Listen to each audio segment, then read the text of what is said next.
Hello，你好，我好，大家好，我係 Alan 師傅。我想同你所講呢4月18號 Alan 呢度呢，亦都有幫人哋放生喎。點解要放生話？因為過咗清明放生係最好，積福積德，一切嘅情況係最好嘅。我所以同你哋所講，4月18號邊個愛放都可以嘅。外國人得唔得啊？一樣係得。變靚人得唔得啊？一樣得。全國嘅人都得。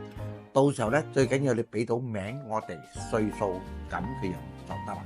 係講你哋唔明白嘅，你喺我嘅 link 嗰度同我哋嘅助理講聲就得啦。啊，記得4月18不見不散，記得我嚟放生。放生咩啊？到時候你就會知道，問我哋嘅助理咧，我哋助理會同你所講啦。OK， 我係講到呢度啫，拜拜。